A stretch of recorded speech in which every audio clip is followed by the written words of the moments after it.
seated at all times. Hang on to them hats and glasses, hats and hats and hats and glasses. This here's the wildest ride in the wilderness. Hats and glasses, hats and glasses, hats and hats and hats and glasses. This here's a respectable place. So clap your hands and stomp your feet.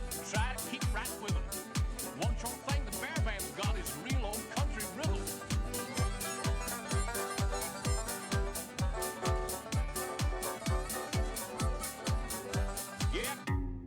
Blood on the sand and blood all around and a great big puddle of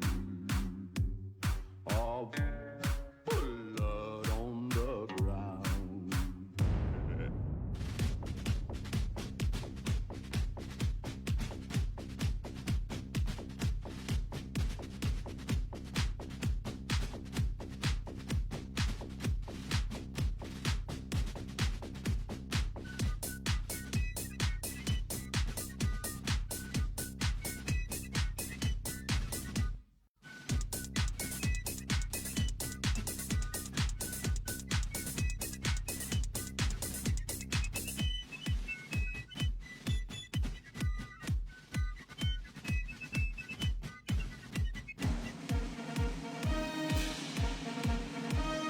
In this Hall of Presidents, let us pay homage to the immortal men whose illustrious names have been indelibly inscribed on history's roll of honor. Watch your step.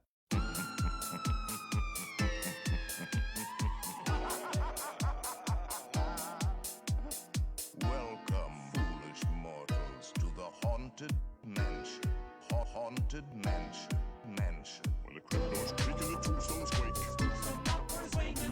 Happy haunts materialize. Bring us out to socialize.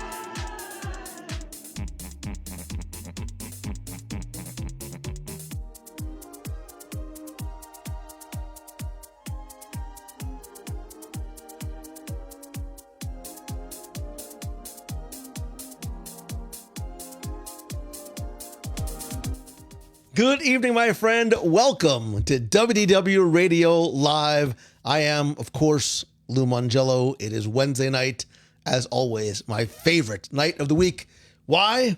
Because I get to spend it and share it with you. If you're watching live, thank you for being here. I appreciate you joining me tonight. Please be sure to tag and invite a friend to come and watch along with us. We're going to have some fun tonight, do something a little bit different than what we normally do. Because, yes, we can talk about this week's show. If you had a chance to tune in to, I can't even find my little graphic that I had ready. Well, it doesn't matter. But if you listen to this week's show, I had a really fun time chatting with Nick Dizimov. There it is. There's it. About his time at Walt Disney Imagineering, getting a sort of peek behind the scenes as to how the sausage, and in his case, the rocks, are in fact made. So if you haven't had a chance to listen, please check it out. More importantly, share this with a friend and tag me if you share it on social. I'll be sure to reshare it and, of course, follow you back. Nick was a fascinating conversation. But tonight, I want to get right into it, because I've been in, and I have these sort of waves. I'm very authentic. I'm very transparent with you. I'm always very honest because we're friends.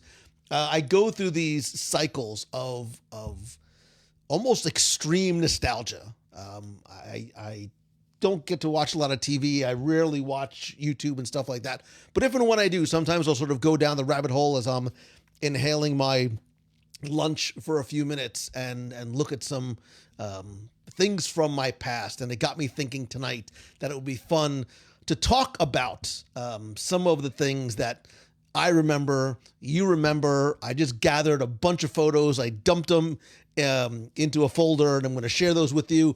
And I'd love to hear from you, right? We're going to talk about some of the things that we remember about Walt Disney World, because when I talk about how we're community, and I love live video so much because of the real-time interaction that we can have. And how you really can be part of the show. I know sometimes we do call-in shows, not everybody's comfortable calling in or certainly being on camera, but I love having the chat so that I can sort of not just read, but respond to what you're talking about. And I love to watch you guys chatting with each other as well. So I want you to really think, about your memories of Walt Disney World. And we're going to talk about some of the things that you miss or miss most, right? We'll do it, right? Let's just get into it. Like, what attraction do you miss most, right? What is the one attraction that you missed most? It's a softball question.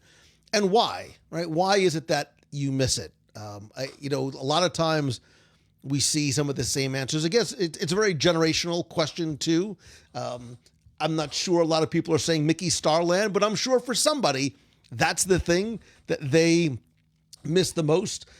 Caleb says, I love the call-in shows. I promise we're going to do another one of those as well. And hopefully I'll be able to align some of your answers with some of the images that I was able to pull, and hopefully at least try and describe the right way. So Stella says the 20,000 Leagues Under the Sea submarine and going to grad night in 1987. I'm with you on one. I'm not on the other, only because I never went to grad night. I was never able to go to grad night, but you had me at 20,000 Leagues Under the Sea. More importantly, I also made sure I pulled some images too. So who remembers, and I'm going to come back and I'm going to catch some of the other ones as well. Who remembers 20,000 Leagues Under the Sea at Walt Disney World? I bought into this attraction. I know it was a ride, but I can see it, I can hear it, I can smell like that sensation of walking down into the bowels, the not so deep depths of the submarine, and that feeling like we really were going underwater, and the mermaids and the bubbles, and sort of having, when you sort of put your head in that porthole, and I still have a porthole from a submarine that a cast member gave me in my garage. I haven't figured out what to do with it yet. This is probably a bad analogy, but to use a Tim Fosterism, go with me. It was like putting on virtual reality goggles, because it was a very personal experience. Because if you stuck your head and pressed your face up against the glass like I always did, probably not the most sanitary thing, but who cares? It was like 1975. Pressed my face up against the glass and tried to look around and figure out how the bubbles worked and could I see the surface of the water. I absolutely got it. Like, it was for me one of those attractions that I loved. I know it was slow moving and tough to get in. I can see my mom. Wait, you know what? So I'm in an exercise of trust. I also pulled out some, let me see if I don't know if I have this one here. I also pulled out some of my personal photos from the 70s in Walt Disney World. Let's see how the night goes. We'll see if I can muster up the courage to share those. But I can see, and actually the picture in the graphic, if you look at the graphic for tonight's show, you see that kid in the background with the really long, scraggly hair was me in the 70s. And I'm walking downstairs behind my mom, where Dad was taking a picture as we walked into that sub, and my dad loved it too. And the Pete Renaday voiceover, I actually interviewed Pete Renaday back on show. Somebody look it up, please. And he talked about doing the voiceover work for 20,000 Leagues. So, Jim, I'm going to cry. Listen, I am in this weird sentimental state. Forget having the kids off at college, and I'm getting older, and all these things are happening. But I'm sure there's going to be a tear. The first person that makes me cry will win a prize. No, maybe you will. I have prizes to give. I don't know. Maybe I'll give this away tonight. Maybe I'll give it away on Instagram. I haven't quite figured that out. Heather says, I still have pictures of 20,000 Leagues from the Skyway. You know what? So do I.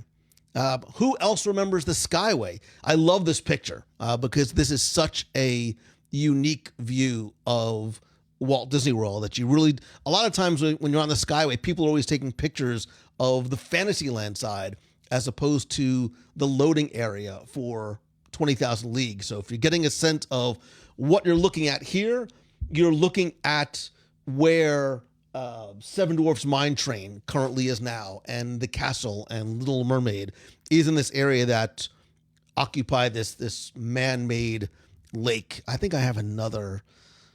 I did not label my pictures very, very well. I know I have another Skyway picture in here somewhere, but I know a lot of people love the gondolas between Fantasyland and Tomorrowland, which at the time, it was the only gondola system that had a right turn, which is why there used to be a cast member in Tomorrowland on one of the tall, like, pylons at the right, who used to, I'm not sure if it was at the beginning, but at one point literally had to grab the bucket, which as you saw was an open cage, grab the bucket and help swing it around so it could make that right 90-degree turn and make its way to and from Tomorrowland. And then after they closed the Skyway, the Tomorrowland station was used as storage. It's where they stored the timekeeper after he was displaced from his location, and now they're bathrooms. So there you go. We also have some great movie rides, swan boats. I love the swan boats as well. They weren't fast. They weren't sexy. I loved having the live guide on there. And again, unique views of the park, because as you went through sort of the circle in Adventureland, you used to literally sort of like circle the tree in Adventureland. You got great views, and where Becky's house, Club 33 is now, you used to sort of go under the bridge that way and sort of cross in front of the castle. The swan boats were a beautiful, beautiful attraction when they were there. A lot of love, too, for great movie ride. I'm sorry, I'm going backwards. Of course, original Journey into Imagination. I know I've got photos. Let me see if I can find. I probably should have been better in terms of organizing these, but I just literally did like this huge dump of stuff that I can find. I know it's in here somewhere. Well, we'll find. I'm going to eventually just go through all the pictures and we'll talk about them. Maybe we should just do that. Maybe let's go through the pictures and see what you remember, right? Let me just quickly go and see what other attractions you guys loved seeing. Great movie ride, the original Imagination, the backlot tour. I know I have a backlot tour photo somewhere here. Yeah. Clearly not very well organized, so we'll have to just go through these photo by photos. It's interesting how many people loved the Skyway, Horizons with the oranges, right? That the smellitors that were used in Horizons, which people say I would love to bring Horizons back. I still don't know that Horizons in its original state, it suffered from Maelstrom, it suffered from Adventurers Club. It was not a very popular attraction when it was opened. It's why you were able to walk on all the time, because there was never really a line there. I don't think you'll ever see the Skyway come back. One, from a safety perspective. Two, the guests killed the Skyway. Knuckleheads killed the Skyway. What I mean by that is, look, all it takes is one Looney Tune to throw something out of a bucket, to pour something on somebody, for something to fall out, your phone to fall out and hit somebody in the head.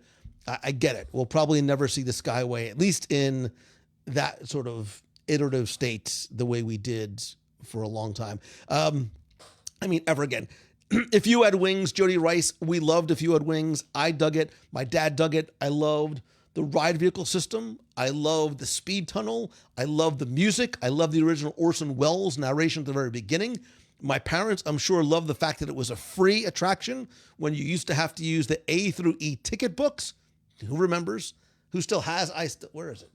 It's in here somewhere. I have an E ticket on the wall somewhere. I can't even find it. I have a lot of stuff on my walls.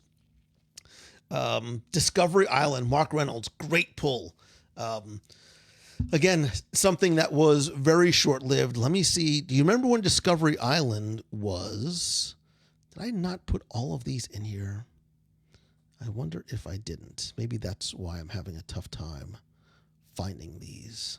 Well, I'll show you a picture. If I put it into my software here, I might not have dumped everything in the way I should have. But World of Motion, I loved the Gary Owens narration to World of Motion.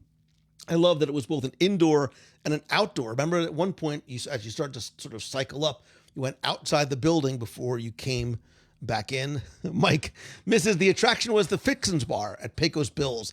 Again, same thing. I don't think it was COVID that killed the Fixins Bar. It was people that used to go up, excuse me, ask for a plate and literally just make a taco salad out of the fixing, a meatless taco salad out of all the fixings on the fixings bar. It's why we can't have nice things. It is why we can't have nice things. The backlot, when the backlot was a 2.5 hour experience. Oh, I left my water downstairs. The backlot was a 2.5 hour ride through and walk through experience. Kitchen Cabaret. Did you love Kitchen Cabaret or Food Rocks?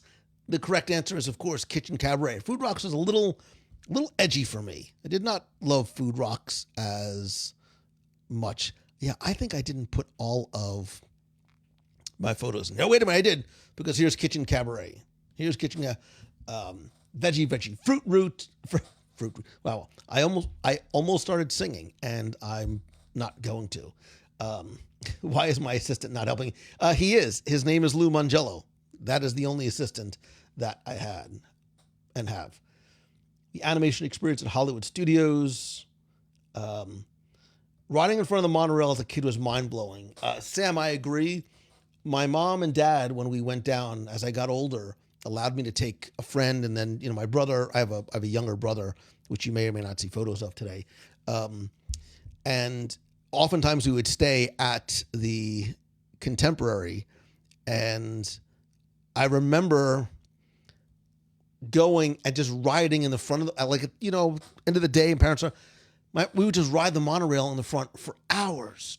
I just wanted to be there. I wanted to just be in that space and in that place and see those amazing views and talk to the pilot, and I was a sponge. I wanted to sort of learn. I'm sure I apologize to whoever those pilots might have been, because I just wanted to sort of learn anything and everything that I could. I was sad when that experience was understandably taken away because of what happened. Nate, good pull. Teenage Mutant Ninja Turtles in Disney MGM Studios. People don't believe that the Turtles were at one point not part of Disney, but they had the turtle experience there with April and the van and everything else. Vero Mike's, the magic shop on Main Street, is where, this is the part I cry. When we would leave, my mom and dad would be like, all right, pick something out. My parents were very, very generous, very good to me. And I can see it. I could smell it. I remember all the rubber masks on the wall. I remember I had this red devil mask, and they smelled like that rubbery, plasticky of the 70s. And there was a certain scent that the Main Street Magic Shop had to it. And there was a certain aura to it. It was different than everything else, right? It wasn't just, branded souvenirs and Mickey Mouse stuff and plushes. There was something almost exotic about that. But wait, as long as we're talking about shops on Main Street, I got to find this one because I know I put it in here. Do you remember the very first night in September? Do you remember this shop on Main Street? Nobody believes me when I tell them that this store was there. There was a tobacco store on Main Street, USA. It sold cigars, cigarettes, pipes, tobacco, lots of different types of tobacco as well. Obviously, it was a fixture in its time. We can't sort of imagine this now, but yeah, there was a tobacco shop on Main Street, USA. Kim says, seeing the animators working at MGM Studios. I agree. I remember standing there looking at the windows, and you sort of look down into these offices where they would be drawing. And as somebody who has no artistic ability whatsoever, I was fascinated by the talent that was literally on display. And you could just sort of watch these characters come to life as they allowed you to. But that's when the studios was a working studio, right? When the backlot tour, you went through the costuming shop. They were making costumes that they were using for shows and for productions and for attractions and cast members in the costume shop that you were able to sort of drive through and see on the tram as well. Beatrice, I still have my monorail license. It's in that closet in one of the buckets. I don't have time to go try and find it, but I too do it. And those are the things that, I'm not despite what you see behind me, it's not about the stuff. It's about the memory that's associated with it. And that's one of the things that I loved. So, The Bird and Robot Show, Richard, a trivia question from a couple of weeks ago on the show. The Oh So Frightening Barbie Show and her gigantic pink Barbie stretch limousine in Epcot Center. Also the Power Rangers. There was also it was Goosebumps. It was Power Rangers. There was a number, excuse me, of different Muppet shows. And the Wizard of Braz. So the Wizard of Braz, Adria, was actually in Disneyland. Excuse me. On the right-hand side, the facade is still there. If you look on the right-hand side as you approach the central hub, it has a little porch with two chairs. It's sort of a light pastel blue color. That was the old Wizard of Braz. Remember, Disneyland doesn't happen without sponsors, and sometimes, you take whatever sponsor is willing to work with you. Miyuki, the candy lady in Japan. I loved Miyuki. She was the nicest, sweetest person in the world. I have a video of her somewhere in here. And I remember I tried to save for as long as I could this wonderful little piece of candy that she had made for me, but obviously it does not stand. That is one of the things that does not stand the test of time. The tobacco store with the Native American statue out front. There's one on Main Street. There's also one in Frontierland. And I remember when I was writing my first trivia book, I kept going to the two of those because I was writing a trivia because the one on Main Street, USA, he's wearing a medallion. I can use this at this week's trivia contest. Does anybody know who's on the medallion? What's the medallion that the cigar store Native American at the one in Frontierland, right, is he still there? Maybe not. He probably isn't. I haven't paid attention in a long time. But he had a medallion on it. Nobody's going to get this. It's super obscura trivia. So, but it's in the book. So if you still have a copy of the book, it's in there somewhere. What was the name of the Epcot Center the Skylidoscope?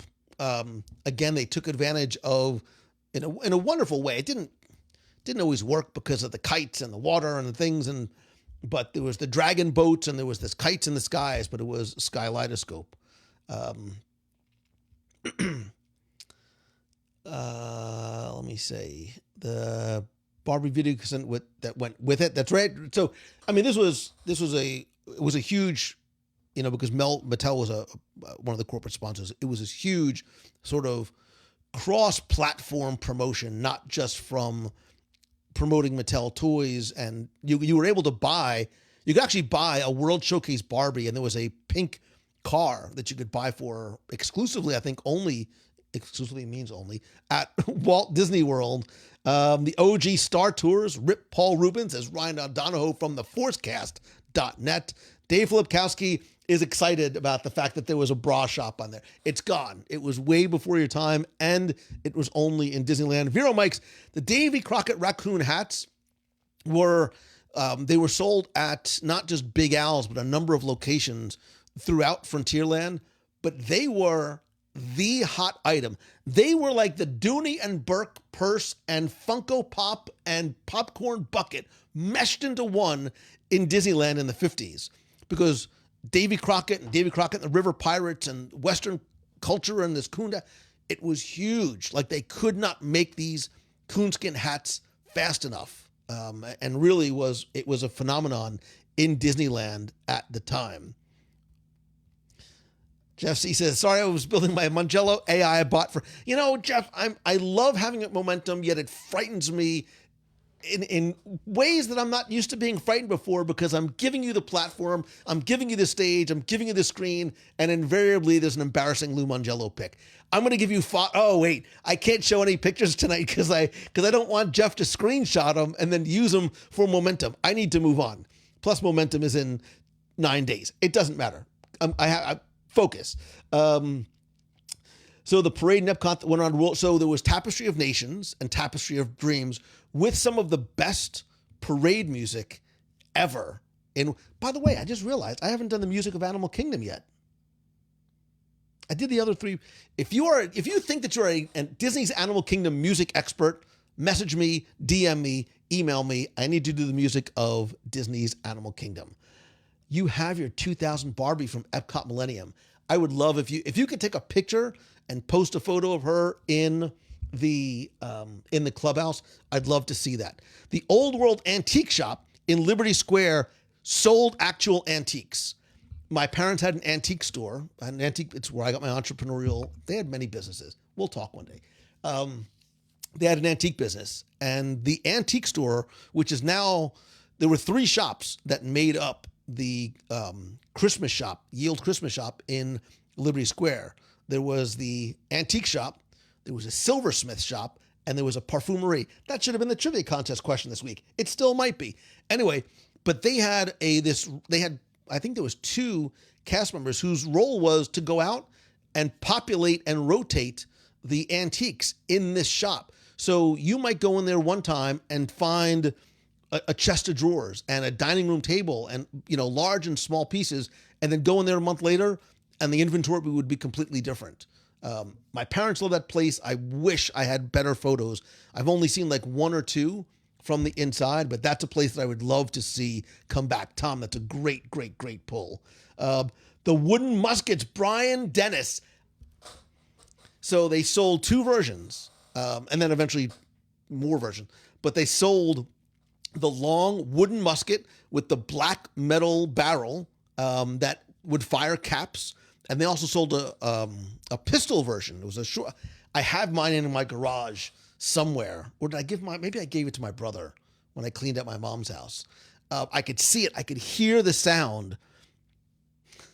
I could hear the sound that gun would make when the hammer would strike, even if there wasn't any caps in there. Oh my gosh. See, this is a bad idea, Mangello. You're very emotionally unstable right now, and I'm sure you're going to cry before the night's over. And now Jeff says, be afraid, be very afraid.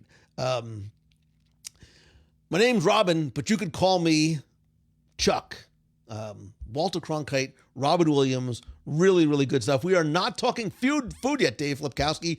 I mean, we're getting there. I'm sure we'll get there. While I'm looking these up, what restaurant, food item, quick service location, whatever it might be, what is a food item or restaurant from Walt Disney World history that you miss? Someplace that isn't there anymore. Let me just quickly catch up on these. The stores in the Polynesian actually sold souvenirs that were made from Hawaii. They actually used to have a number of different. So remember, Auntie Kauai was in the library. She was in the lobby, as well as, gosh, I can't remember his name. There was another guy who not only gave hula lessons, he taught you how to make leis and did stuff like with the kukui nuts as well too. I don't remember what his name is. Matthew got to speak to Jerry Reese recently, made me miss extra. Jerry Reese is a legend in Disney attractions and especially in some of the ones for Walt Disney World. Dave, I know I need to clean out that garage again. I'm waiting for the weather to break when it's not 117 degrees and momentum to be over, and then I'll do it. Push was Epcot's talking trash can. Push was, and I remember we did a meet of the month. Who remembers, if you were there, in Tomorrowland at the Tomorrowland Terrace / Noodle Station, and Push came to the meet of the month. I remember Mikey taking videos. Push came to the meet of the month, and it was like a celebrity sighting. There was Push. There was West Palm in Disney's Animal Kingdom. There was a couple other characters here and there. And I think it's still there. Even after the refurb, there's still a talking trash can in Epcot. Who knows where the talking trash can is in Epcot? The Pirate and Parazzo, El Pirata y El Perico Taco Bowl. Brett Meeks, you want to sort of get me to start talking about, I think I have a picture of pirates. I have a couple of pictures of pirates, actually. Wait a minute. So there's this picture of pirates under construction. This is probably mid 72 somewhere, mid to late 72. Again, Pirates of the Caribbean was not an opening day attraction, but I also know that I have a photo of, where is he? who remembers this guy? And if you don't remember him, that's okay, because he's coming back at the Pirates of the Caribbean Lounge. That squeal you heard was Becky getting excited that there's another place that she can buy alcohol in Magic Kingdom. But Becky, you're going to have to deal with the fact that the riffraff are going to be there. It's not like a 33 type of thing. Aunt Polly's thing at the island in Magic Kingdom. So Aunt Polly's dockside at one point used to be like a full-blown dining, like it had a restaurant. They sold amazing fried chicken there. And then they sold like, I'm not sure if Connor Brown is, they sold like Uncrustables at one point. I'm like, not the same. And then they just sort of shuttered it. And there were like vending machines. Like you could buy like sodas and water and stuff from vending machines. I was going to do a meet of the month there this summer, but I'm not that much of a lunatic. So we're going to do a meet of the month at Aunt Polly's, BYOS. Bring your own snacks once the weather starts to cool a little bit more. And again, I recover from momentum. Parasailing on Bay Lake. Kim, it is one of my few regrets I never got to do in Walt Disney World, because I said if I was ever going to parasail, that would be the place that I was going to do it. I'm not going to get a chance to do that. So there was a cart that used to sell baked sweet potatoes. Was it in Frontierland? It was a sweet potato cart in Frontierland. Remember when McDonald's had the fry cart in Frontierland? And if you paid attention, there was a story that went along with the Golden Oak Outpost. Because if you looked, there was a wagon that was sort of broken and crashed up against a tree. And if you paid really close attention, in the pavement, you could see wagon wheel marks that went all the way down to Big Thunder Mountain. And there was a whole story about how, like, the guy on the top of the mountain was like running to get his French fries and he let it go and it crashed into the tree. All the little details that that helped tell a story that obviously nobody cared about other than me. So Tyrone, the meat, veggies, and peanut sauce skewers in Animal Kingdom. You had me at meat and peanut sauce. And I guess the veggies a little bit too. I love food on a stick. I like food on a stick. I like food that I can eat with my hands. I like food in a bowl. I like food on a plate. I mean, that basically covers all kinds of foods. But I remember, it's why I love, if you liked those, Bengal barbecue in Adventureland in Disneyland says, I can't say hold my skewer because it sounds weird and creepy and I don't want it to sound that way at all. Mickey's Backyard Barbecue. Gosh, Jennifer, that's over in Fort Wilderness. I was planning on doing an event there. Becky and I were talking about we were going to do an event at Mickey's Backyard Barbecue. The world happens, and alas, we never got to do an event at Mickey's. But when Becky leaves, like she did, like she wasn't here last week, I'm going to tell you about another thing that she doesn't want me to talk to you about. Jim Rohowski, the nail table in imagination. I spent, Mom and Dad, I'm so sorry for the amount of time I made you spend just waiting for me, playing with the nail table and the paint gun and all of, which at the time seemed like incredible technology and interactivities in ways that we had not seen before. I love the pin table. And Jim, that pin table sat up there for years and years and years until they made it the DVC lounge. I can say this now because it's obviously not going to happen, but Becky and I were talking, we were going to do an event because it was abandoned. And they took all the stuff and they pushed it into a corner. So we were going to do like an imagination themed event up in that second level. And we were very, very close until we came across a few challenges. There was no kitchen, there was no restroom, and it was not ADA compliant. So they wouldn't let us have an event up there, but we were close and I just wanted to go up there and see. I may or may not have seen a picture that I'm not allowed to share. Pot roast mac and cheese. How I missed you. It's my fault. I killed it. I know I did. It's why I don't do those videos anymore. Every time I do a video about food, it would disappear. Barbara, the town crier at Columbia Harbor House. A simple little detail. I can hear the bell, right? He would just be out there sort of ringing that bell, sort of calling people into the wow, that was a really, really good one. I haven't thought about that and him or her in years and years and years. Right next to the Hall of Presidents had baked potatoes. You're right, in the marketplace there, in the covered marketplace, which is only there because the Hall of Presidents when it opened, was an e-ticket attraction that was so busy. How busy was it? It was so busy they had to build a covered queue outside. Times they are a-changin'. The Hall of Presidents was that busy that they had to build an extended queue outside. Star Wars weekends, Andrew, I loved Star Wars weekends. There was an intimacy. It was a little kooky near the end, but there was an intimacy about that event that I loved. At the hyperspace hoopla got a little bizarre. Got a little. Some of the things that character integrity was not necessarily present in the hyperspace hoopla. How's that?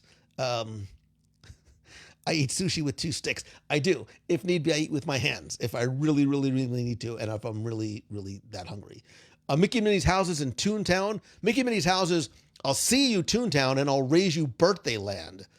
Birthday Land, which was built in 6 months. They built Birthday Land in 6 months. It was supposed to be a temporary placeholder attraction. It was super popular.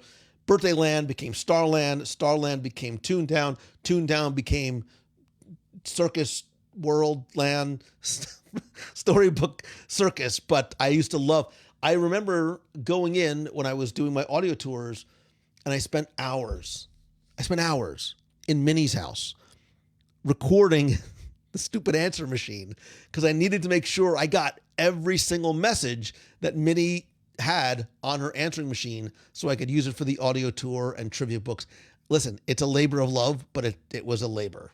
It was absolutely a labor. Once you've taken a dream flight, if I say it, I'll sing it.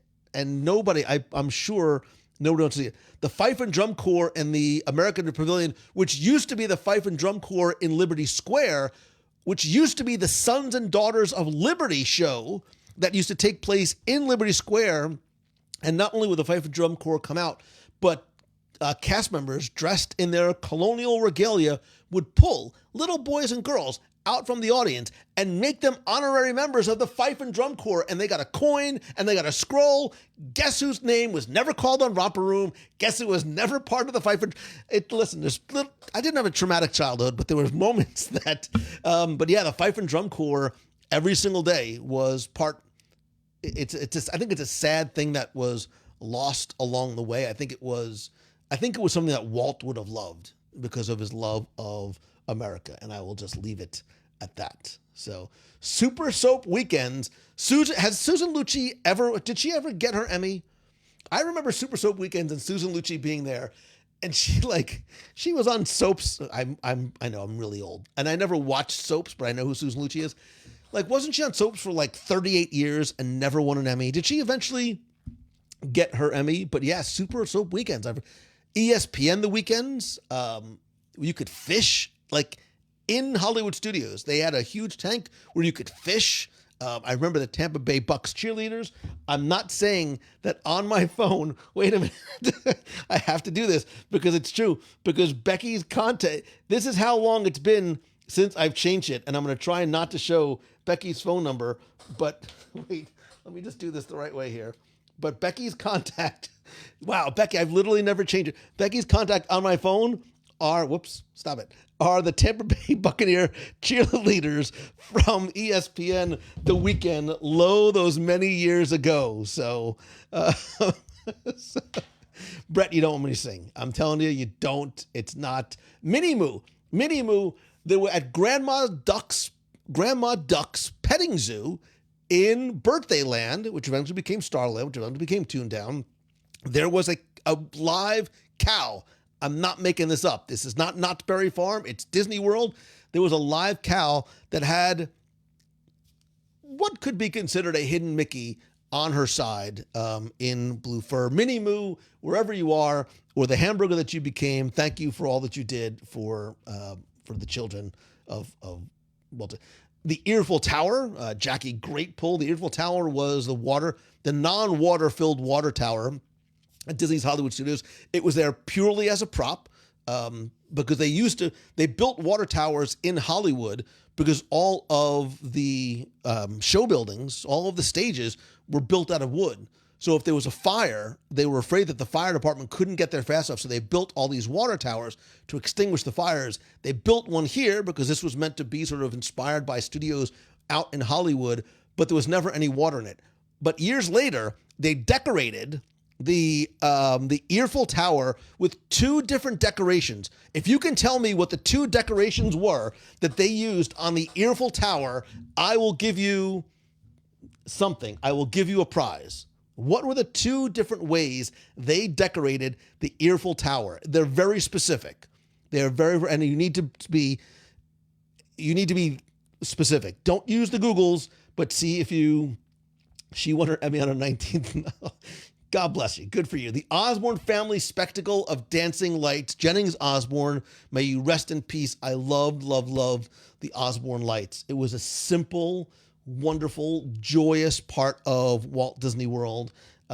There was something special about that, that you could just go and enjoy the lights and the music. And I remember laying on the ground, one of the, I can't remember. It wasn't Gower Street. Was it Gower Street?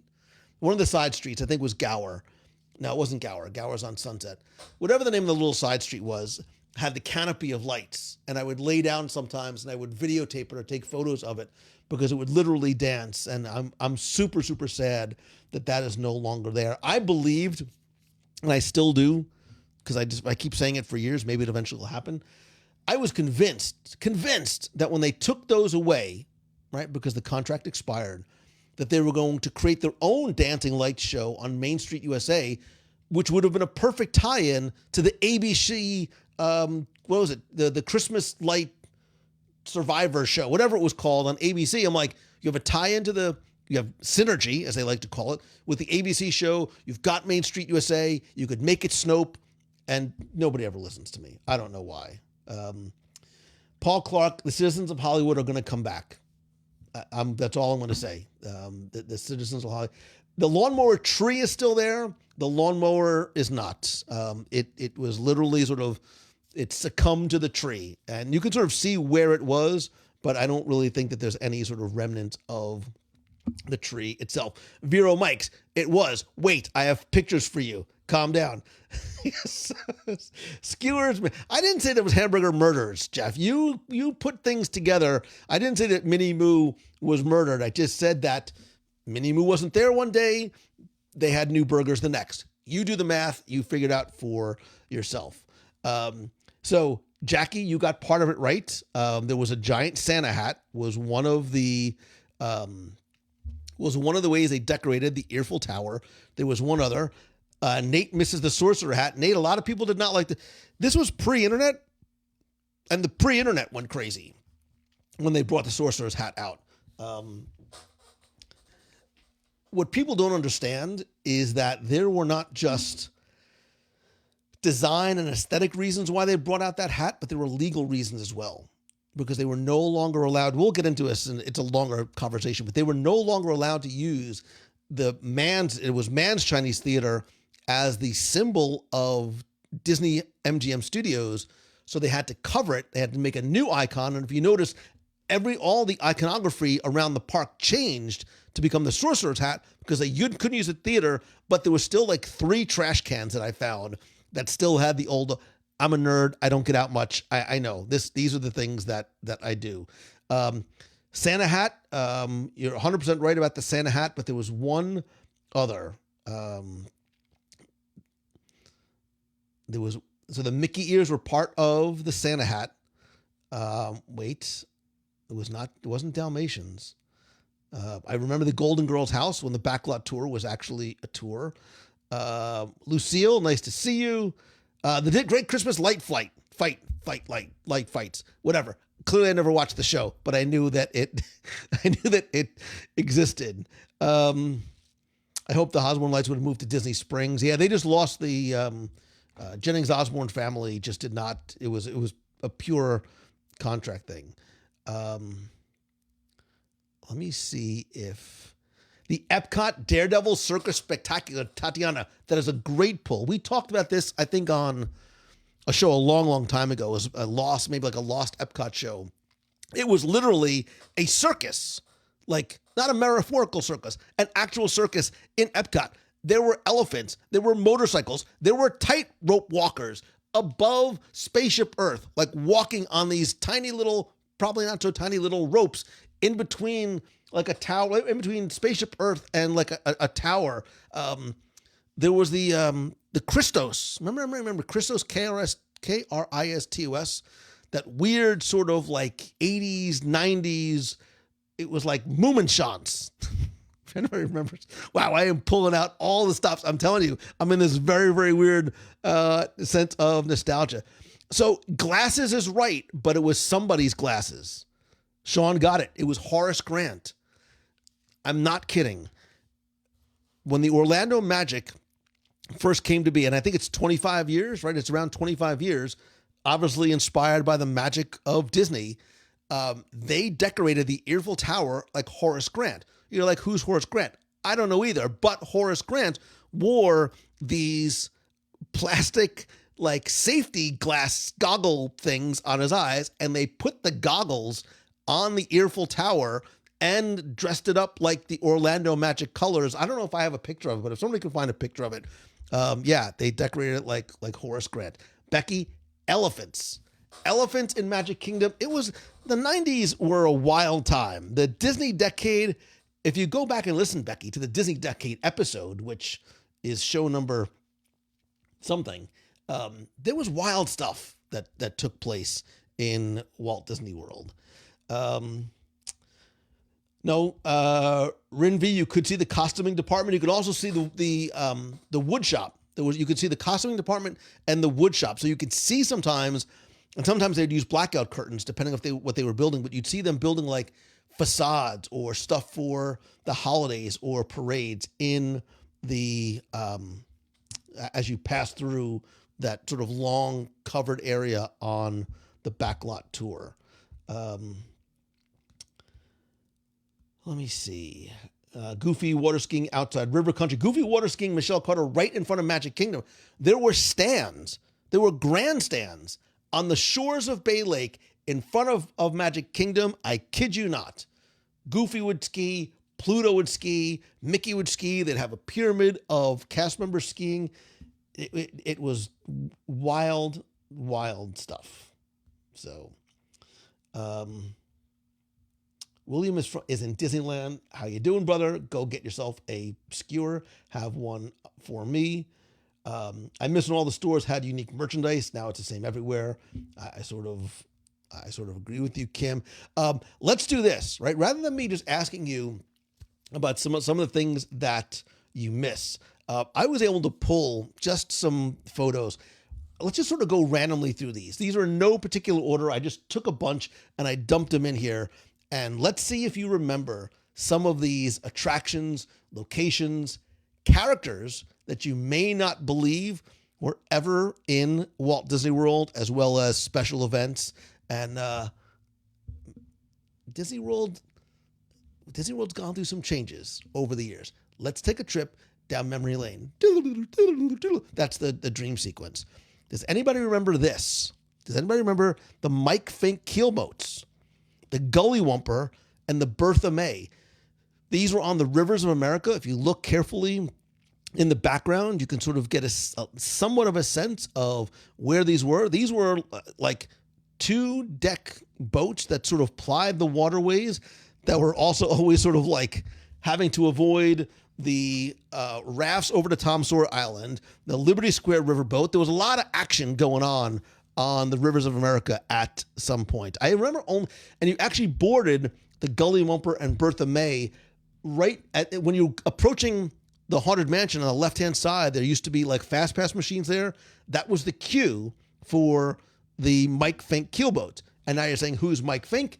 Please go back and listen to the Liberty Square audio guide, which is available on, I don't even know where it's available anymore, but it's still available somewhere. All right, we showed these already. This was the view from the Skyway of 20,000 Leagues Under the Sea. Let's bump over to Epcot. Who remembers this? The Epcot's, and there was a few different iterations of this.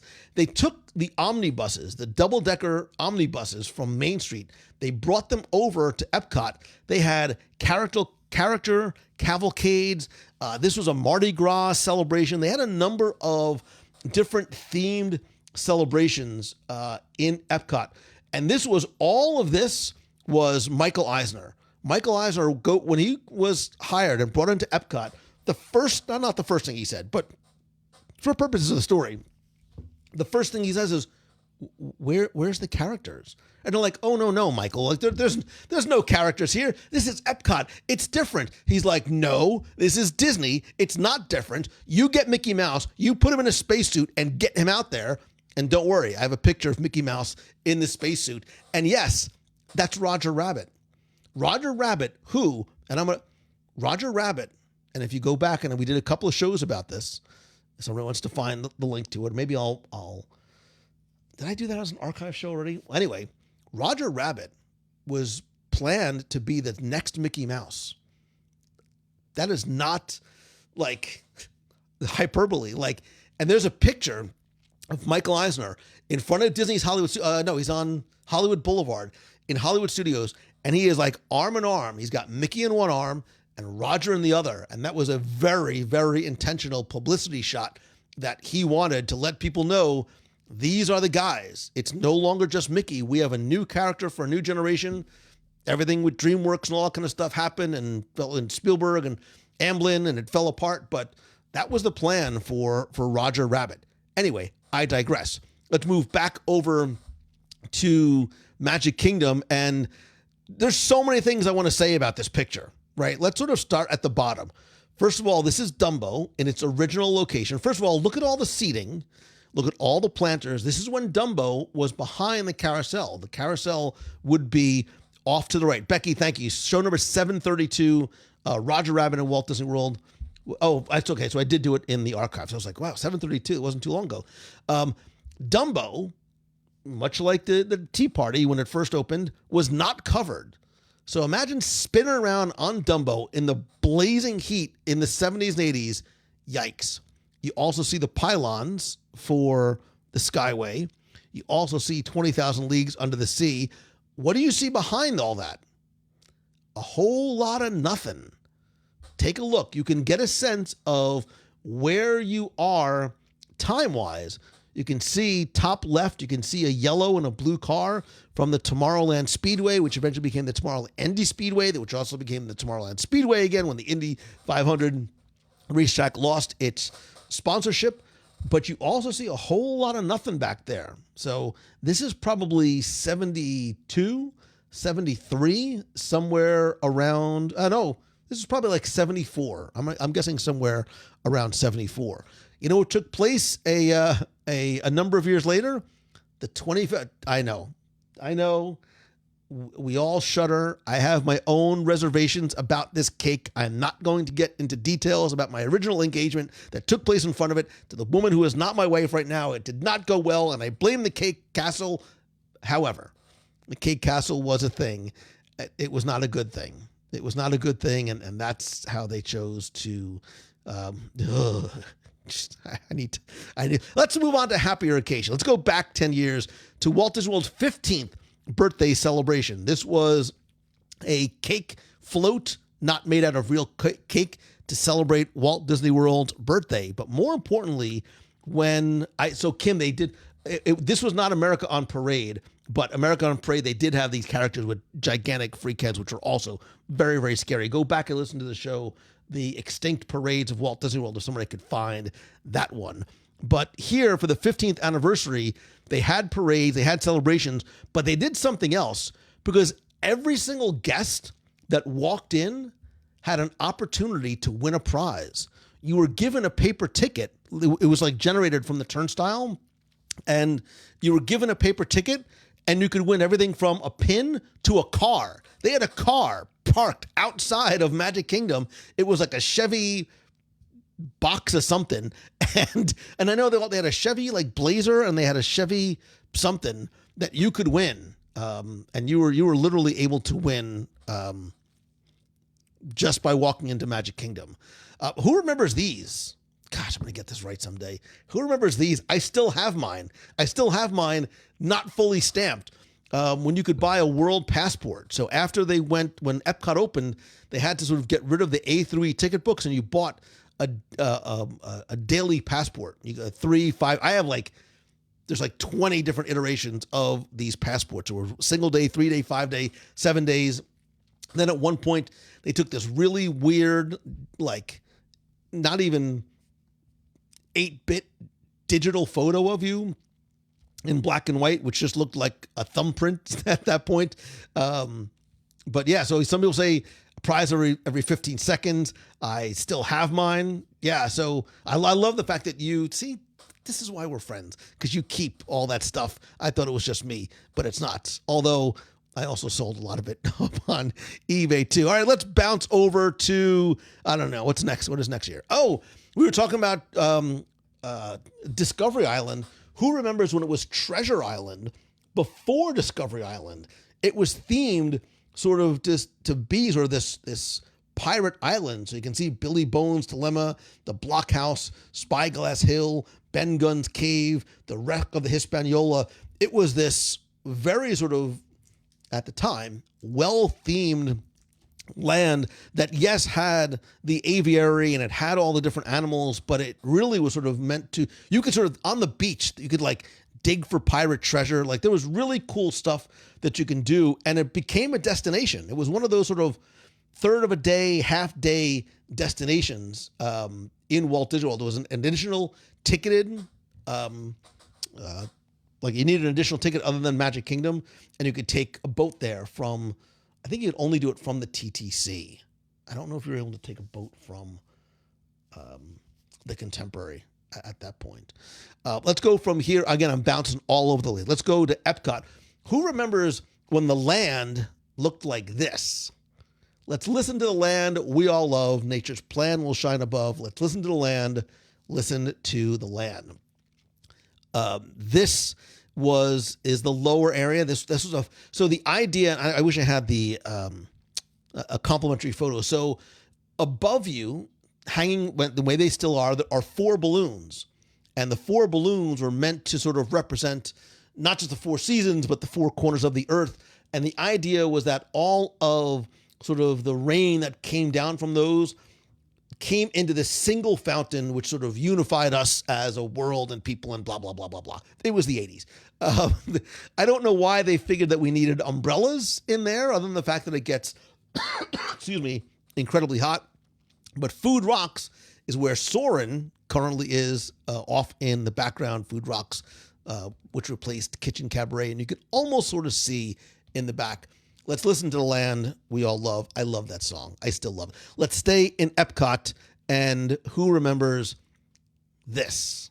Not this, not the bad outfits, not the bad 80s outfits or whatever. But The Wonders of Life, sponsored by MetLife. Body Wars inside, Goofy About Health, and what I think goes down in history as the weirdest Disney attraction, which was The Making of Me. Hey kids, let's go to Epcot and find out how babies are made. Instead of us having this awkward conversation, let's let Martin Short take it.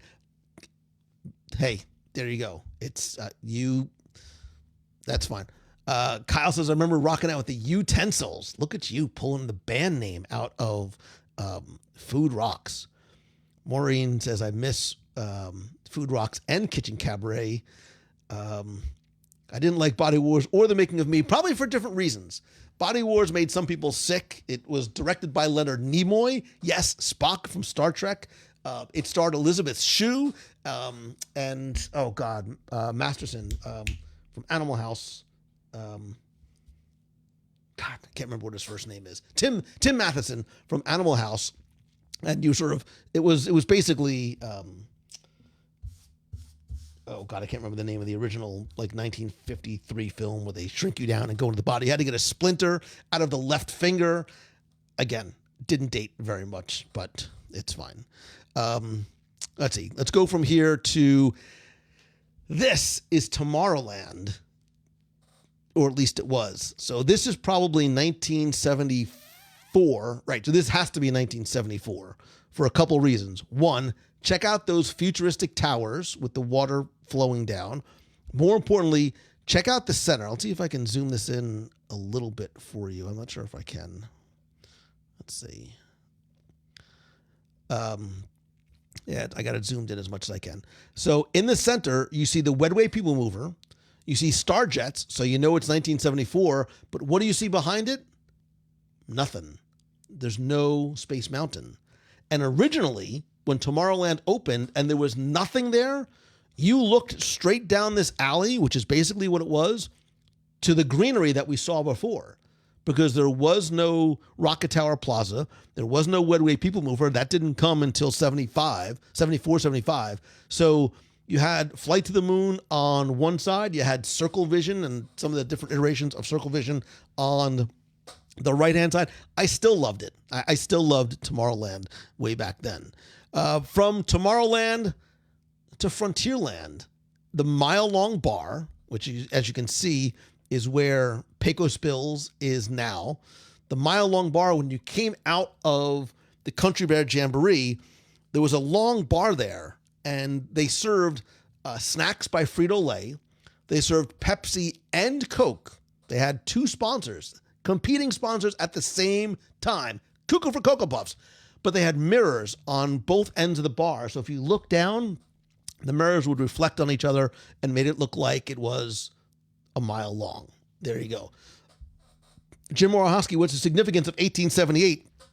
You know, if you go and you listen to the Frontierland audio guide, I explain exactly why those numbers and those dates are on those buildings, because you are moving forward through time and location in terms of where you are as you're going from east to west. I'm really pushing the audio tours, and I don't know why. I found this one, and I had to include it for two reasons. Not just because Legend of the Lion King is playing where Mickey's PhilharMagic was, which originally was Mickey Mouse Revue. I don't know if this is Jim. I looked. I don't think this is Jim Korkis, but Jim Korkis was Merlin. One of his many roles, one of the many things he did. But I love the fact that they had a little Merlin the Magic Show in Fantasyland. So, and just to let you know, I've been in constant contact with Jim's brother. I talked to him a couple of days ago, and I just reminded him that there's still a lot of love and attention and missing of Jim. So we're definitely thinking about you, Jim. All right, let's go from Monroe. Here it is. So this was, because this is how people dressed in the future, at least according to, Disney and Epcot. This was Mickey's super space suit because, and Goofy had one too. Minnie had something a little bit different, but Mickey and Goofy were really sort of the two first characters to be out and about in, and that happened very, very, very fast. When Eisner spoke, you listened, and Mickey came into the parks very, very quickly. Somebody mentioned this earlier. Here was the picture I was looking for. Who remembers the Rainbow Tunnel? It's so simple, right? It's neon tubes, and you sort of wandered through this tunnel to get from one side of the second story of the Imagination Pavilion to the other. But at the time, it was beautiful and it was fascinating, and I just loved everything about that pavilion and the original iteration of the attraction. I remember when the second version came out, I can see it. My dad and I walked out and we looked at each other. We're like, was Figment not in the attraction? And my dad goes, what the heck was that? I'm not sure if he used the word heck. He might have said HE double hockey sticks. And I was like, we're like, that was not great in 80s terminology. Who remembers this? Who remembers this attraction? This was from Walt Disney World. Early 70s attraction. Eventually moved over to Tokyo Disneyland before it was dismantled and brought back. This is the Mickey Mouse Revue. This was the first time that they had, God, I'm trying to remember the number. It was 23 or 37 different Disney characters performing a number of different songs in the attraction. I don't remember exactly what it was, but there were all these sort of little vignettes and stories that were being told. But you can see there's characters from Alice in Wonderland, Scrooge McDuck, the mice from Cinderella, Rue is over on the right-hand side. King Louis is there. So, and this was just sort of one of the many different vignettes. Somebody mentioned this earlier. This was the photo I was looking for from World of Motion. Huge queue. Look at the bottom right. A huge outside and inside queue. Because when it opened, it was a very, very popular attraction, but it moved very quickly because it was an Omnimover type system. And you boarded on the first level, and you literally went up this spiral and spiraled up to the second level and then continued on and up through it. I loved World of Motion. It was fun. It was funny. It was super light. A lot of like Mark Davis gags and whatnot in there. Again, the Gary Owens, you're probably too young to know who Gary Owens was, but the Gary Owens narration, this was, and Horizons was just off to the left. This was it was usually a walk-on because it was an Omnimover and because it had a huge, a very, very, very high throughput. And really this is where the Bird and the Robot show was after, and GM and eventually Chevy really sort of leveraged from a corporate sort of revenue generating perspective, leveraged the space that they had, not just to sort of showcase new technology that they were working on, but more importantly, you sort of walked into a car dealership when you came out. You were able to go and sit in and play and touch all of the new Chevy and GM vehicles, and there were representatives there. Like if you were really interested in purchasing a car, they would, I mean, you couldn't buy one there, but they would connect you with your local dealer and would take your information. Eastern Airlines did the same thing with if you had wings, because when you came out, you didn't exit into a gift shop. You exit into a travel agent desk.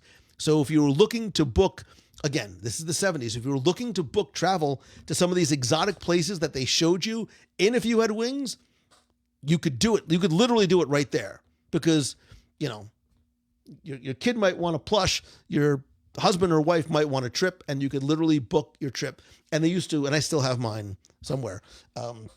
Kids could get for free Eastern Airline wings, like pilot wings, while you were there.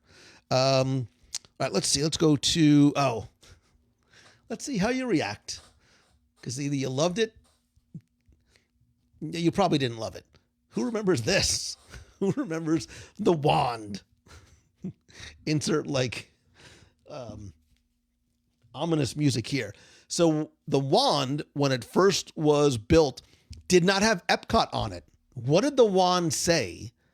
What did those red sort of metallic that would sort of glitter in the wind, what did it say first? Right, Jackie, it said 2000. And the name of Epcot actually changed. I'm not kidding. They changed the name of Epcot to Epcot 2000.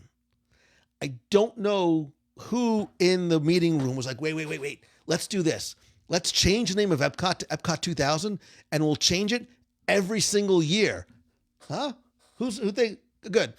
So they put 2000 up there. They didn't change the name every single year, and that's why eventually, not long thereafter, you got Epcot on the wand. This was sort of the reaction that it got. I hated that thing with a passion. So you were not alone. There was a lot of people that did not like it. I remember when it came down, there were pieces of it broken apart backstage, and then there were people that were going back there and selling pieces of the wand. And then Disney's like, wait a minute, bring that all back here. We're going to sell pieces of the wand, and you can buy those little red metal reflectors on eBay. And then they also took parts of it for the piece of history pins that they sold for a long period of time. When they would break down attractions, they would take a tiny little like nugget of it and put it in this little snow globy thing, and turn them into pins. So that's a way to, continue to generate revenue from something nobody liked. Who remembers these? This was a series of, was it 200? I'm trying to remember how many there were. And they gave them to artists around the world who decorated them. I have 15 other pictures, but you can see even behind these, there's a series of other statues that they put in and around the front entrance area of Magic Kingdom. And they were all themed, differently and painted differently from different artists from different regions of the world. Deborah says there were 50. Okay, there were 50. Disney Springs had one covered in paint. Yeah, these were not necessarily beloved either as well by everybody. So, we did Kitchen Cabaret already. Let's go to the resorts. Who remembers this? Who remembers when Dixie Landings was Dixie Landings? What is Dixie Landings now? What is Dixie Landings now? What was Disney's Dixie Landing Resort now? And can somebody bring me a glass of water? Disney Landings became half of Port Orleans. Which side? Which side? Is this Port Orleans French Quarter or is this Port Orleans Riverside? Emily's like, Port Orleans something. Which side of Port Orleans is this? Remember, there's two sides. Everybody's like, it's Riverside or French Quarter. Maybe I'll make the trivia question for this week. What did Dixie Landings end up becoming? We did this. Oh, here's the picture of Body Wars, or here's at least the entrance to Body Wars inside the dome. This was, so where this little merchandise shop is on the left, this was originally Goofy About Health. It was an area where they had like stupid exercise bikes and exercise interactive stuff. I didn't spend a lot of time there, clearly, but they had these interactive, so they had like these recumbent bikes where you could ride through these different sort of virtual. It was Peloton before it was Peloton. Really, it honestly was. But there was also stuff that involved Disney characters. To the right is the entrance to Body War. To the right, in the middle of the pavilion, that's where there was a small stage and sort of this little sort of mini proscenium theater. There was the Making of Me. There was Cranium Command in the back, and there was a small food location on the other side. And upstairs is a Mary Poppins themed conference room, which you may or may not have. Oh, so here's actually the picture of, there you go. There's the entrance to Cranium Command. What are the name of these two characters? What are the name of these two characters? There's a little guy on top, and then there is the military guy on the bottom. Yeah, Heather says you can ride down Main Street in bikes. You could ride through Disneyland. Buzzy and General Knowledge. Look at Terry Simpson Doherty coming up with the General Knowledge is usually the one that stumps people. A lot of people get Buzzy, especially after the Buzzy incident of a number of years ago. And speaking of Cranium Command, just very quickly, Cranium Command, when it opened, it leveraged, remember the time, but it leveraged A/B list celebrities to do all the voices, right? So there were people from Saturday Night Live. There was George Wendt from Cheers. A lot of sort of famous people were doing the VO work, the voiceover work for Cranium Command. And of course, here was this guy. I have another picture of Roger. I'm not sure that I can show later on because I'm in it and the outfits are bad and I'm afraid that you'll screenshot it. So what resort is this? Let's see if you can tell what resort this is.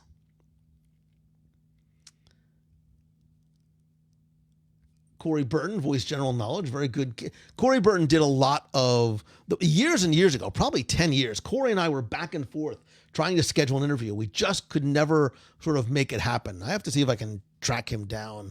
Again, Emily Ennis, you're right. The internet is forever. That's why I'm afraid. Yeah, but Karen, these are really bad outfit pictures. So what it is, so this is the contemporary.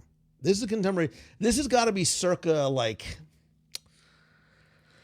93, 94, somewhere around there. Cranium Command was Inside Out before Inside Out. Brian Jones, that is very astute observation. let's go from the contemporary back to Magic Kingdom. Who remembers this? Who remembers the Frontierland Railroad Station? This is the original Frontierland Railroad Station. This is what was torn down and closed, and they closed the railroad for an extended period of time when they were building Splash Mountain.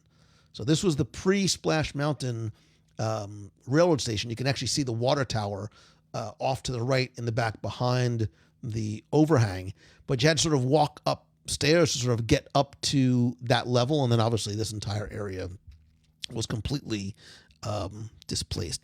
I'm going to save this one for the end.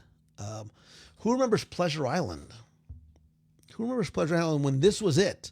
This was all that was there. Now, this might look like sort of a similar type layout of what Disney Springs is, but it's not. Look all the way to the left.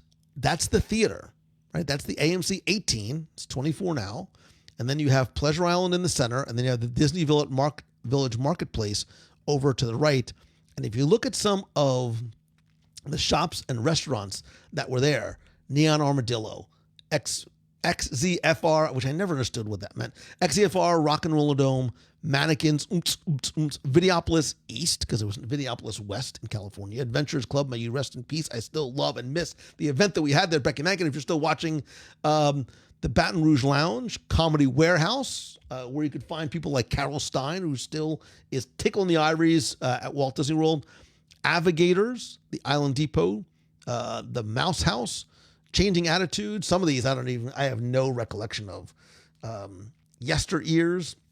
I'm trying to see if this was pre or post. So Cover Story, Sweet Surrender, Merriweather's Market for Merriweather Pleasure, Fireworks Factory. Wait, I've got pictures of Fireworks Factory. Portobello Yacht Club, which still remains there. You can see here at number 28. And the Fisherman's Deck and the Steerman's Quarter. So, and there was even, and it was called something else. I don't have the entire map here. There's a little sort of, do you remember Captain Jack's Oyster Bar, which at the time was like, it was happening. It was an overwater bar that had fresh raw oysters. I had a friend who used to work there, and we went like a week or so before it closed for good. But I do remember, and so let's look at a couple of things from this area. So this was in front of the AMC Theater. Again, you can see there's not a lot happening there, not even like the parking lot areas, but this was in the courtyard, and this is what it looked like at the time. This was the front of the AMC Theater.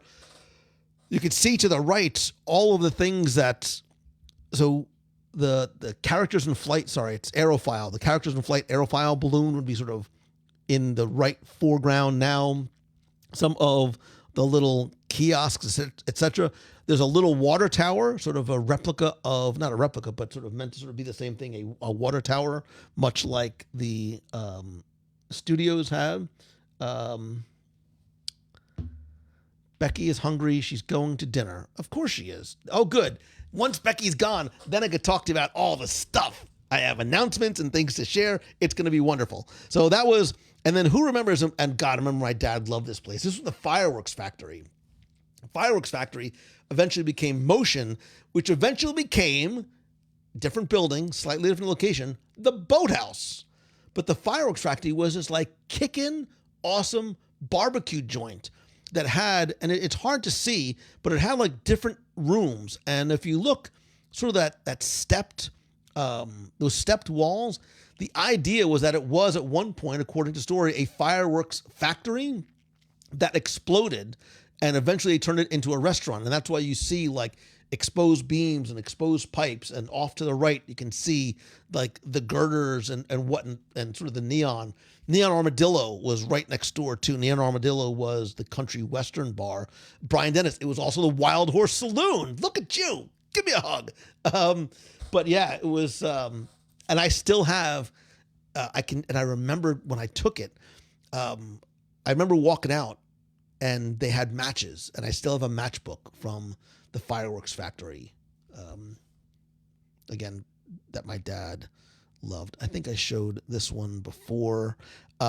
This is a blast from the relatively recent past, but who remembers seeing this? Who remembers when this guy made his debut 11 years ago in the opening of New Fantasyland, which I can't believe was over a decade ago? I remember I was inside. There was a media event. I was inside and I was trying to I was waiting online for food, and one of the Disney PR people was like, "Lou, you need to go outside right now." And I'm like, "I'm not." She's like, "Right now." And a lot of people were scattered all over the place. She's like, "Just wait here and just look up." And I did. And what I saw was a dragon fly across Fantasyland. It was this awe-inspiring, jaw-dropping moment. I remember we all just looked at each other and were like, what was that? I won't tell you how it was done, but it wasn't really a dragon. But it was, because it was very low flying and it was near silent. Obviously it was, sort of a winged plane with a propeller and things like that. But it was incredible to see in person. And then we waited and we waited and we waited. Because obviously they're going to bring the dragon back. It's a huge crowd pleaser. Imagine this thing flying over New Fantasyland every single night. Okay, fine. It didn't fly over Fantasyland every single night. Yeah, but now, wait a minute. Time has gone by. The technology's improved. You can address any safety concerns because Pandora has these things called banshees, which just happen to look a lot like a flying dragon. If you paint it blue and purple, I would have bet anything. I would have bet Becky's bar bill, which, as we know, is a lot. I would have bet Becky's bar bill that the dragon would have come back as a banshee. And it didn't. And that was it. And that was it. So those are all the photos I have. I don't think it's a good idea that I show the pictures of me. I put a bunch of them in here. I mean, I know you've probably seen this one before because it's been in the book and it's on the site and things like that, but I'm not really sure I should. Yeah, because some of these are bad. So it's good. I'll just leave that one behind there and you can just sort of imagine what that would look like. Brian Dennis, Disney Quest. I love Disney Quest. Disney Quest was this 5-level interactive play space in downtown Disney, Pleasure Island, Disney Sport, whatever you want to call it. It was a hard ticket to go in, and they had virtual reality games. They had a Cheesecake Factory for some reason.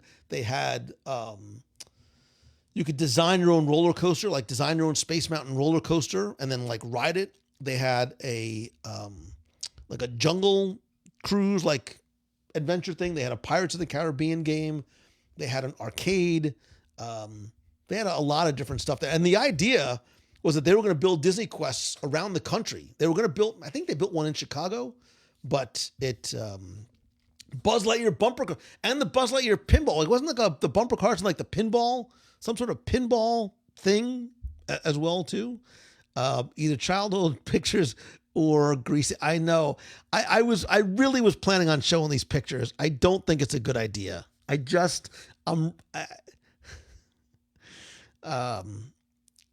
not sure this is a good idea. Let me see.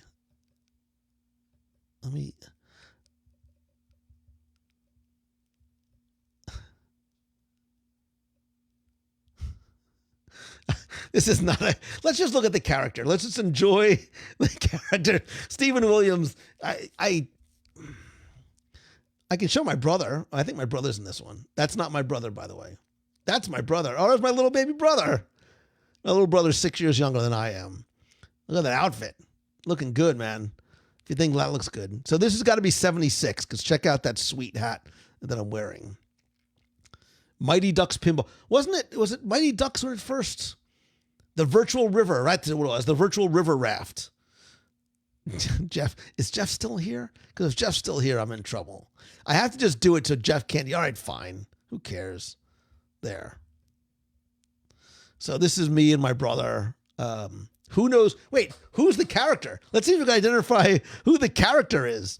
Yeah, this is my brother in what has to be 76, just because of the red and white. Maybe it was a little bit earlier. I was 76. I was 8. No, yeah, probably somewhere. Maybe it could have been a little later. Yeah, it could have been a little bit later than that. So let's cover that one up again because I don't know. Oh, wait. Oh, no, that's a bad one. No, that's a bad one too. All right, I can show this one's okay because it's not much different. Same outfit, same day with Pluto. It's my cousin behind my brother and one of my mom's friends. And Pluto, who doesn't age. Pluto still looks good. Pluto still looks good. All right, yeah, this one I can show. This one, get in before he opened the big house. Nice, I like that.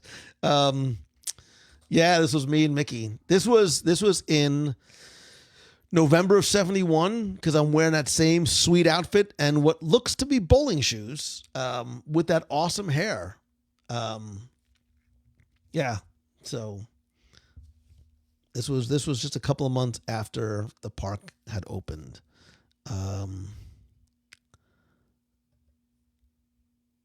Anyway, let me do this. Oh, I know what this one is. Wait. That's my brother.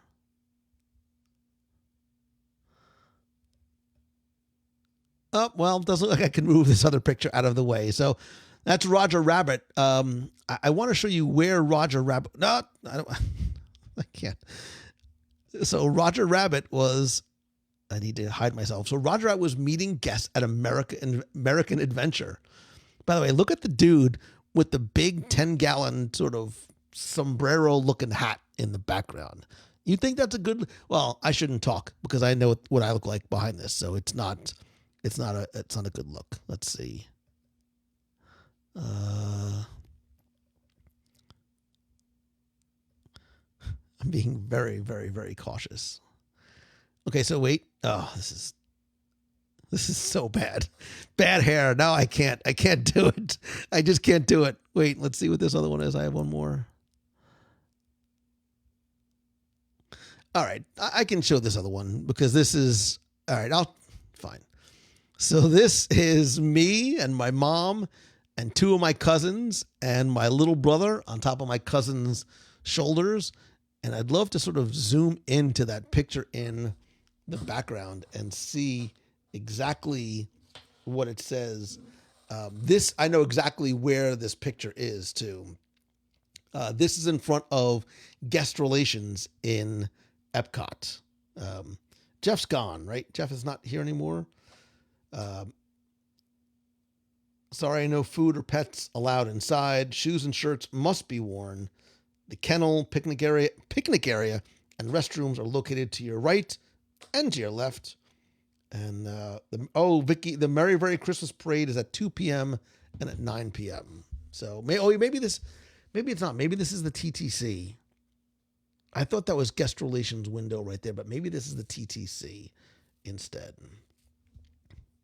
And I think I have one. Well, it's fine. I'll show you. I'll show one more relatively recent one. Good Lord, Mangello. This is when my first book came out. This is 2004, which that can't be right. 4 plus 10. That's 4 plus 9. Is that 19 years ago?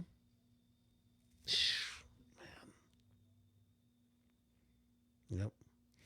19 years ago, obviously in Frontierland, Tacy Atkinson, who we've been friends for a long time, still has one of those. That's a Disney World Trivia.com t-shirt.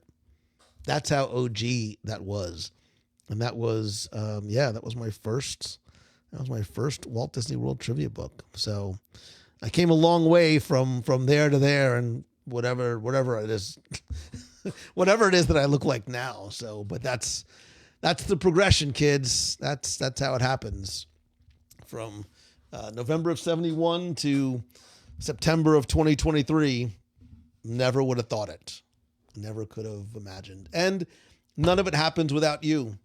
It's true. I just did an interview this morning, and I was sort of sharing a little bit of my story and talking about community and just how fortunate and how blessed and how grateful I am to be where I am and do what I do and have you as my friend. And I never would have thought when I had the idea to write the book in 2003 that this is where we would be, all of us together. So I hope you like that. I hope you like this little ridiculous trip down memory lane, and thank you for indulging me a little bit in some of my probably ridiculous sentimentality that I get sometimes. I'm not sleeping very much, so I'll just I'll blame it on the lack of sleep. But Emily Ennis, right back at you. I love and appreciate you guys too. Now, just a couple of quick little reminders before we call it a night. Let me see. And then I have a little surprise for you. If you want to take advantage of it, it's a little surprise for you. Just very quickly, don't forget we have our Nat Geo cruise. We still have some availability, and we have the $750 per person discount. We're going to have a great time. I cannot wait to do that. And if you can't make it there, we have our cruise on the Magic and on the Treasure. Our Magic cruise is October 21st through the 26th. Halloween on the high seas on the Disney Magic out of Fort Lauderdale. And yes, we're going to Lighthouse Point. And then we also have a cruise on the Disney Treasure, February 8th through the 15th, 2025. Again, you can find out more. Get a free no obligation quote at www.radio.com/cruises. You may have also heard on this week's show, if you didn't get a chance to listen, or I know somebody emailed me and said, I missed it. I missed what the code was. One of our friends over at HelloFresh are sponsoring the show this week. I'm recommending HelloFresh because we use HelloFresh at my house. We love HelloFresh. We loved it when we had the kids. Now there's just the two of us. It's even better. They have a sweet deal for you. If you go to HelloFresh.com/50WDW, you save 50% off. And you also get an additional 15% off the next 2 months. And if you go to that link, it'll put the code right in there. I just did it tonight. Like I went into it tonight, and wait, I don't know if I have I think I posted on my stories. For 2 people, for 4 meals per week, the first box was $39, which works out to like $4.80 per person per serving, which is awesome. The food is fresh, it's super easy, and there's new stuff all the time. So again, you can check them out over at HelloFresh.com/50WDW. What else am I missing? I don't know. Probably nothing. Other than if there's anything that you can suggest to make the show better, to improve the community, if you have a show idea, please reach out and let me know. Thank you for being part of not just our community, but our family. You have created something special here. I can't wait to talk about you at Momentum next weekend. Look for a new archive show coming out tomorrow. What do you want to hear? What do you want to hear sort of pulled from the archives? Thanks to everyone who was part of the Nation family. None of this happens without you.